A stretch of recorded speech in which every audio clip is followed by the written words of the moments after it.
CNC news India. CNC news India को subscribe करें और बेल आइकन को प्रेस करें।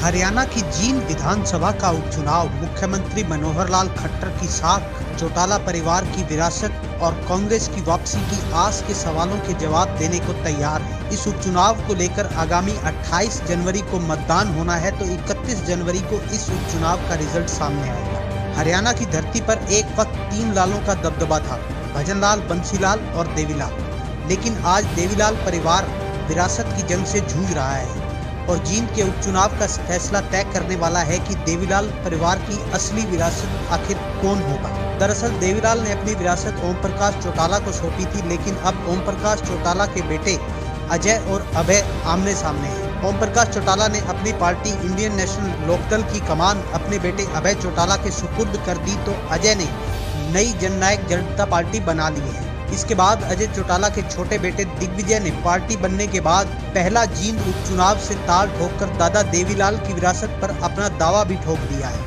कप प्लेट का चुनाव चिन्ह लेकर वह इनेलो के एनक चुनाव चिन्ह के खिलाफ चुनाव मैदान में है। जाटलैंड में दिग्विजय दावा करते हैं कि देवीलाल युग पुरुष थे और जींद की विरासत पर हक को लेकर जनता जवाब देगी। वैसे जींद का उपचुनाव अगर चौटाला परिवार के लिए विरासत की जंग है तो कांग्रेस के लिए भी वापसी की बड़ी कोशिश है। 10 साल तक लगातार हरियाणा की सत्ता पर काबिज रही कांग्रेस पिछले चुनाव में राज्य में नंबर 3 की पार्टी हो गई थी। जींद से इनेलो विधायक के निधन के बाद बीजेपी ने उनके बेटे कृष्ण मिड्ढा को उम्मीदवार बनाया है।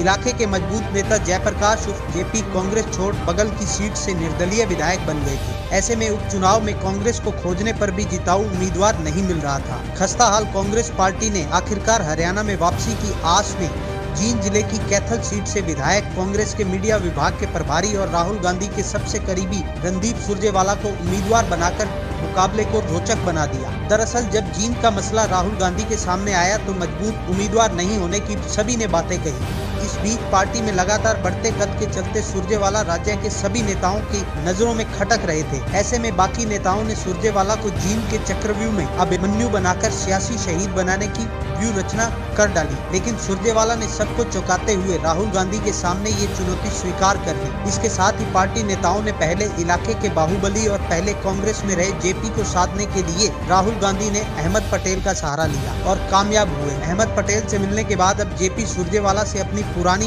दुश्मनी भुलाकर उनके लिए मददगार बन गए हैं और खुलकर ऐलान भी कर रहे हैं कि वही रणदीप सिंह सुरजेवाला का साथ देंगे। वहीं अर्जुन की तरह कुरुक्षेत्र जीतने का ख्वाब लिए सुरजेवाला अभिमन्यु बनाए जाने के सवाल पर कहते हैं कि वह भगवान से अपनी तुलना तो नहीं करते, लेकिन हरियाणा के कुरुक्षेत्र में अभिमन्यु नहीं बल्कि कृष्ण की भूमिका में है। हालांकि दिग्विजय हो या बीजेपी के मिड्ढा, दोनों ही सुरजेवाला को भारी बताते हैं, जिस पर पलटवार करते हुए कांग्रेसी कहते हैं कि जनता तो सुरजेवाला को भारी मानती है। विपक्षी उम्मीदवार भी जब भारी कहते हैं तो जनता पलटकर भारी बता देती है। पिता के प्रति सहानुभूति लहर के साथ सत्तारूढ़ बीजेपी की उम्मीदवार डॉक्टर कृष्ण मिड्ढा कहते हैं कि खट्टर सरकार की साख का सवाल तो तब आता जब कोई मुकाबला होता।